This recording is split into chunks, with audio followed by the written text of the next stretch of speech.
어떤 상황이 되어지는 거냐면, 이게 어떤 글이 되는 거냐면, 우영우라는 드라마를 생각하셔도 될 것 같고요. 천변, 1,000원짜리 변호사를 생각하셔도 될 것 같습니다. 어떤 사건이 벌어지게 되면 우리가 그 법률적인 문제를 해결하기 위해서 변호사의 도움을 받게 됩니다. 근데 우리나라의 대한민국 변호사들은 웬만한 사건 같은 경우에는 변호사는 계약을 맺게 되면 변호사 B라고 하는 걸 제공해야 됩니다. 근데 선불이란 말이에요. 굉장히 부담이 되겠죠. 근데 우리나라가 3심제 아닌가요? 1심에서 끝난다는 보장이 없잖아요. 500만 원이라고 가정해 봅시다. 1심 500, 2심 500, 3심 500, 500, 500, 500. 일단은 변호사 비용 1,500만 원입니다. 굉장히 부담이 많이 되겠죠. 그럼 어떻게 될까요? 변호사가 많이 매력이 없겠죠. 돈 없는 사람들에게. 그럼 변호사는 거기에 대해서 머리를 좀 굴리겠죠. 돈 있는 사람은 알아서 돈을 주겠지만 돈 없는 사람들은 어떻게 할까요? 안 하려고 하니까 변호사가 먼저 제시하는 거예요. 돈 걱정하지 마세요. 제가 무료로 변론해요. 그러니까 대신에 승소하시게 되면 돈을 주세요. 라는 거. 왜요? 승소하면 그 사람이 상대편에게 돈을 받게 돼 있잖아요.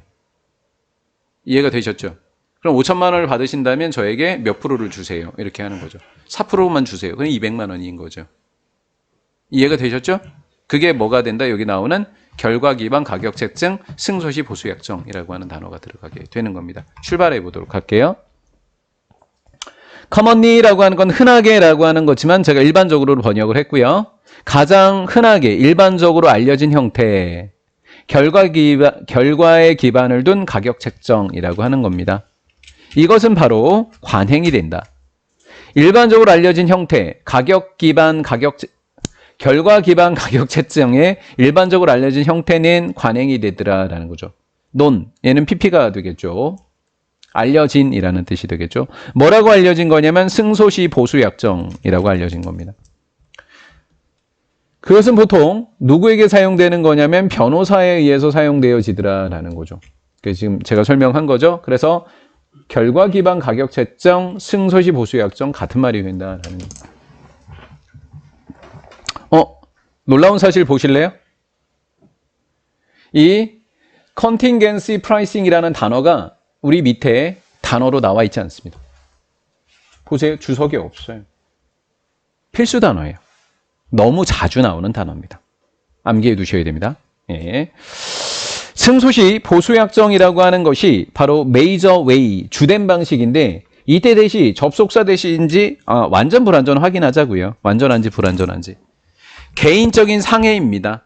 개인적인 상해. 예, 찬항이가 술 먹고 민수 때렸다라는 거죠, 지금. 개인적인, 어쩔 수 없어요. 예를 들다 보니까. 개인적인 상해와 특정한 소비자의 소송입니다. 대표적인 소송이 뭐예요? 가습기 첨가제 사건이 되는 거죠. 가습기 첨가제 사건. 특정한 이 소비자의 승소라고 하는 것이 뭐 될 수 있다? 청구된다. 이 수동태 문장은 완전한 문장입니다. 수동태 문장. 그냥 아예 암기하셔도 좋습니다. 수동태 문장은 완전한 문장. 이렇게 아예 암기하셔도 좋습니다. 그러니까 얘는 접속사 대시 확정되어진 거죠. way랑 how를 같이 못 쓴다. 이런 문법은 설명하지 않겠습니다. 개인적인 상해라든가 특정한 소비자의 소송이 청구되는 주된 방식이더라라는 거예요. 청구되는 방식이라고요. 그게 승소시 보수약정이에요. 보수는 돈입니다. 돈이요.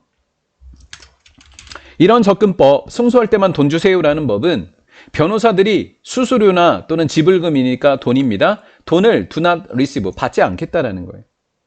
언제까지요?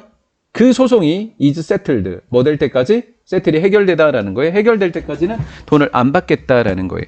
자, 여기서 우리 궁금한 점 하나 좀 얘기해 볼까요? 아니, 얘가 뭐뭐 할 때라는 접속사라면 굳이 쉼표를 적었을까? 아니, 뭐 쉼표 안 적어도 뭐뭐 할 때 아니야? 그치? 그럼 쉼표를 적었다는 얘기는 뭐뭐 할 때가 아니라는 거지. 그럼 when이 뭐뭐 할 때 아니면 의문사 아니면 관계부사인데 관계부사겠죠. 의문사가 여기 쓸 일은 없고. 여기 관계부사라는 거죠. 그럼 관계부사 외에는 언제 쓰이죠? 시간과 관련됐을 때 쓰이죠. 그럼 해결됐던 바로 그 시점을 이야기한다라는 거예요. 이해되셨죠? 예, 시간과 관련된 건 바로 그때 이렇게 번역을 하는 거죠. 그때 이렇게 번역을 하는 거죠. 그때가 언제예요? 해결됐을 때. 변호사들은 paid 하니까 집을 받는다라는 거죠. 비율로. 제가 아까 4% 이야기했죠? 통상적으로 4%라 4%라고 이야기한 거예요. 통상적으로 4%를 받아요. 이렇게 되니까. 뭐 정해진 건 아닙니다. 예. 최대 몇 프로까지 받을 수 있다 이렇게 돼 있으니까요. 최대치를 받겠죠, 변호사들이. 목적 없으니까 목적격 관계되면서 대시였던 거고요. 고객이 받는 돈, 아까 5천만 원을 예를 든 거예요. 그래서 고객이 소송을 통해서 받을 수 있는 돈의 비율로 지불받게 되더라라는 거죠. 이해가 됐죠? 어떻습니까? 그럼 방금 이렇게 한 건 변호사에게 유리한가요? 아니면 소비자에게 유리한가요? 소비자에게 유리하죠. 왜? 돈이 없었으니까요. 부담되니까. 따라서 이 부분은 어떻게 번역할 거냐면 in favor인데 그 속에 소유격이 들어간 거예요. 누가 유리하게 이렇게 된 거예요. 누가 유리하게 이렇게 된 거죠. 누가 유리하게? 고객에게 유리한 거죠. in 찬왕's favor 그러면 찬왕이가 유리하게 이렇게 된 거죠. 이해가 된 거죠? 고객에게 유리한 결과만이 보상되어진다라는 거. 지금 제목이 뭐였어요? 단어의 뜻이 뭐예요? 승소시 보수 약정이죠. 그럼 패소했을 때는 돈을 안 내도 된다는 거죠. 이해가 됐죠? 오직 고객에게 유리한 결과가 있을 때만 보수가 지불되어진다는 거예요. 이 이야기도 이해가 되셨죠?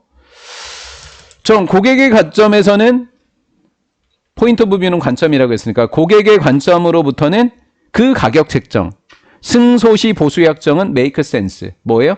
굉장히 타당하고 합리적이겠죠. in part, 부분적으로는 그렇습니다. 왜요? 전체적으로 그렇진 않잖아요. 돈을 많이 내야 되는 경우도 있잖아요. 1억을 땄더니 거기에다 거의 얼마예요? 4천만 원을 이렇게 아니지 4% 계산이 안 된다. 미안하다. 예, 계산이 안 됩니다. 예. 어찌됐건 돈을 많이 내야 되는 경우도 있단 말이에요. 이겼지만 변호사비를 다 줘야 되는 경우도 있단 말이에요. 어느 경우에는. 이러한 소송에 있어서의 대부분의 고객들은 익숙하지 않아요. 익숙하지 않고 그다음 아마도 뭐 했을 가능성이 커요? 이게 unfamiliar가 1번입니다. 얘가 1번 형용사, 얘가 2번 형용사예요. 법률 회사 때문에 아마 뭐예요? 겁을 먹었기 때문에 합리적일 수 있다는 거예요.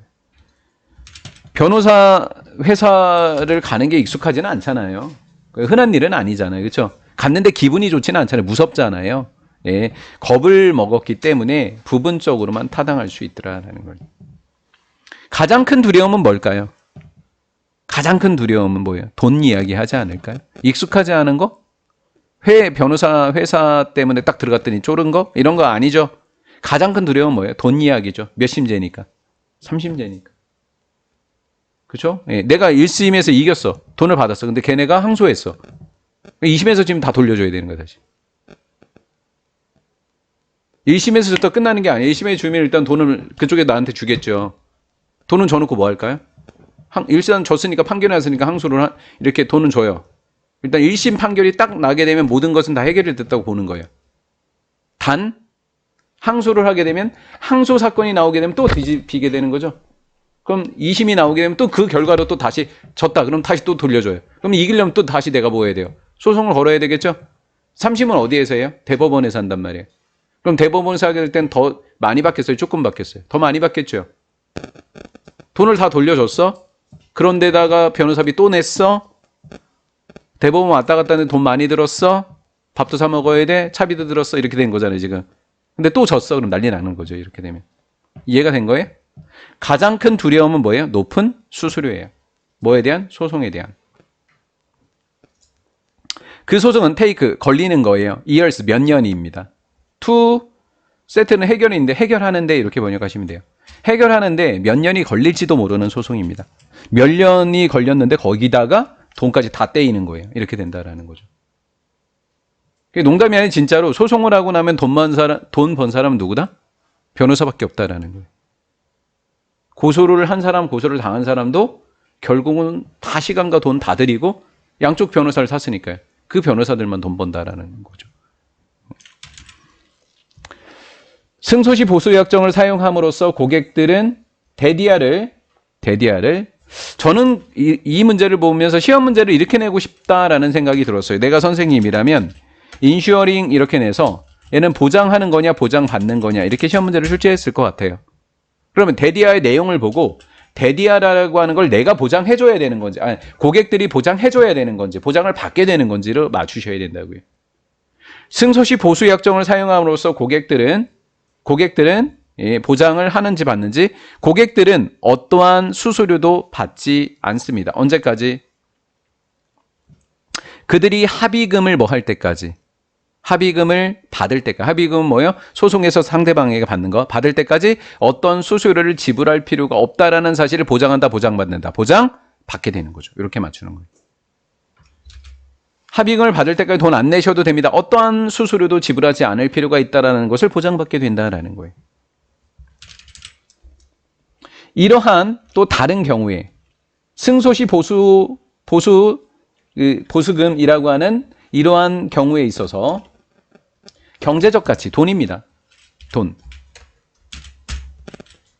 승소시 보수약정이라고 하는 그 서비스는 뭐예요? 승소시 돈을 내는 거죠. 서비스죠. 그렇죠? 승소할 때까지 돈 안 내도 되는 거예요. 서비스에. 그 서비스의 경제적 가치는 결정이 돼야 안 돼요. 안 되죠. 얼마일지 모르는 거잖아요. 맞죠? 그 서비스, 그 무료 변론이라는 서비스의 경제적 가치는 결정하는데 어렵다라는 거죠. 뭐 하기 전까지, 그 서비스가 있기 전까지는 결정하기 어렵다라는 거예요. 이해가 되는 거죠? 공급자라는 거예요. 서비스를 공급해주는 그 사람은 가격을 전달해줘요. 상대편에게. 가격을 전달하는 거예요. 근데 어떤 가격이 되냐면 그 가격이 허용해져요. 그들이 공유하게끔 해줍니다. 뭐를 공유해요? 서로? 위험도, 보상도. 왜? 변호사 입장에서는 어떻게 돼요? 무료 변론이 될 가능성도 있잖아요. 공유하는 거예요. 맞죠? 그리고 5천만 원을 받았어요. 보상을. 내가. 근데 변호사는 공유하는 거잖아요. 그 보상금을. 맞죠? 예.